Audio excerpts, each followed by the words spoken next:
हिंदी चीनी भाई भाई, ये किसी जमाने में कहावत हुआ करती थी, लेकिन फिर 62 का धोखा और 1962 से लेकर अब तक चीन पर भरोसा कर पाए ऐसा चीन ने कभी मौका नहीं दिया।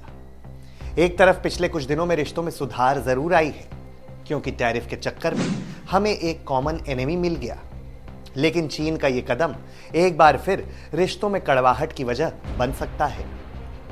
दरअसल बात ऐसी है कि चीन अरुणाचल प्रदेश से सटे तिब्बती इलाके में एक बांध बना रहा है। ब्रह्मपुत्र नदी के ऊपर यह बांध एक तरह से भारत के लिए तो खतरा है ही, क्यों है वो भी बताएंगे, लेकिन भारत के साथ साथ ये बांध तिब्बत, पूर्वोत्तर और उस पूरे क्षेत्र के लिए खतरा है। पहले जरा बांध के बारे में आपको बता देते हैं। ये बांध चीन के न्यांगची शहर के निचले हिस्सों में बनाया जा रहा है।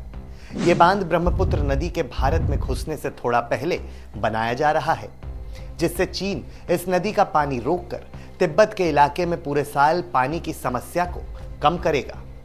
साथ ही साथ ये बांध एक हाइड्रो पावर स्टेशन भी होगा, जिससे बहुत भारी मात्रा में बिजली भी उत्पन्न की जाएगी। तो इस बांध से चीन को तो फायदा है, और सबसे बड़ा फायदा है कि युद्ध की स्थिति में चीन इस डैम से बेहिसाब पानी छोड़ सकता है, जिससे भारत के अरुणाचल प्रदेश समेत असम के कई शहरों तक तबाही आ सकती है। इस बांध की लागत करीब 170 अरब डॉलर है, यानी 14 लाख करोड़ रुपए। इसे 2030 तक पूरा करने की योजना है। ये तो जंग से जुड़ी बात हो गई, लेकिन इस बांध से नुकसान और भी हैं, जो शायद ज्यादा चिंताजनक है। इस वजह से ब्रह्मपुत्र नदी में पानी की मात्रा कम हो जाएगी, जो इकोलॉजिकल इम्बैलेंस कर सकता है। यानी डैम के नीचे के हिस्सों में नदी के पानी में जो पनपता था, मछलियां, पानी के पौधे, उपजाऊ मिट्टी, उन सब में कमी आ जाएगी। डैम बनने से उस इलाके में जमीन पर दबाव ज्यादा बढ़ेगा, और वो पूरा क्षेत्र भूकंप के लिहाज से सबसे ज्यादा संवेदनशील है, यानी भूकंप का खतरा बढ़ जाएगा। भारत को डर है कि चीन इस बांध का इस्तेमाल पानी को हथियार बनाने के लिए कर सकता है, खासकर एलएसी पर तनाव के समय। 2017 के डोकलाम विवाद के बाद से चीन ने ब्रह्मपुत्र का डेटा साझा करना बंद कर दिया था। अब सुरक्षा का खतरा देख भारत ने भी इस बांध का काउंटर खोज लिया। भारत अरुणाचल प्रदेश में 10 गीगावाट का सियांग हाइड्रो पावर प्रोजेक्ट बना रहा है। इसका मकसद चीन के बांध के प्रभाव को कम करना और पानी की सुरक्षा सुनिश्चित करना है। भारत और बांग्लादेश मिलकर चीन पर दबाव बना सकते हैं। बांग्लादेश ने भी बांध के प्रभाव की तकनीकी जानकारी मांगी है। विशेषज्ञों का सुझाव है कि यूएन वाटर कन्वेंशन 1997 के तहत त्रिपक्षीय समझौता हो सकता है। चीन के इस बांध पर अरुणाचल प्रदेश के सीएम पेमा खांडू की प्रतिक्रिया आई है, सुन लीजिए। तो मान लीजिए अभी वहाँ पे डैम बन जाने के बाद में वो लोग अगर पानी को छोड़ देते हैं, तो हमारा पूरा जो सियांग बेल्ट पूरा ख़त्म हो जाएगा। और वहाँ में खास करके जो ट्राइब है, वहाँ पे आदि ट्राइब लोग मैक्सिमम उस बेल्ट में ही बसे हुए हैं।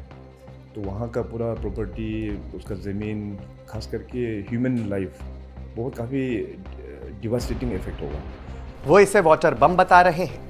अब भारत जो अरुणाचल में बांध बनाने की सोच रहा है, उसका विरोध तो अरुणाचल के लोकल ही कर रहे हैं।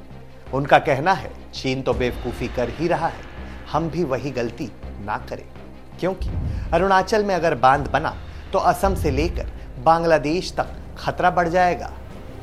अरुणाचल में भारी बारिश होती है, हिमालय का पानी भी लगातार ब्रह्मपुत्र का जलस्तर बढ़ाते रहता है। ऐसे में अरुणाचल का बांध कहीं ओवरफ्लो न कर जाए, ये चिंता हमेशा सताती रहेगी। अरुणाचल प्रदेश के आदिवासी लोग इसे अपनी मौत का पैगाम मान रहे हैं। प्रस्तावित साइट पर डैम बनने से एक विशाल जलाशय बनेगा, जो लाखों पेड़ पौधों और खेतों को डुबो देगा। आदिवासी लोग डरते हैं कि उनकी दुनिया खत्म हो जाएगी। जामोह जैसे आदिवासी यहाँ रहते हैं, जो तिब्बत और म्यांमार से घिरे बर्फीले पहाड़ों के बीच बसावट रखते हैं। उनकी जमीन हरी भरी है, जहां संतरे और जैकफ्रूट के पेड़ लहलहाते हैं। सियांग नदी उनके लिए सिर्फ पानी का स्रोत नहीं, बल्कि पवित्र है। वे कहते हैं कि यह नदी हमारी संस्कृति और जीवन का हिस्सा है। डैम से सब कुछ डूब जाएगा। तो सवाल यही है कि जितनी तबाही हम हिमालय के क्षेत्र में देख रहे हैं, जिसका कारण भी हम हैं, क्या हमें यह गलती, और हमें से मेरा मतलब है चीन से भी, इंसानों से भी, ऐसी गलती दोहरानी चाहिए?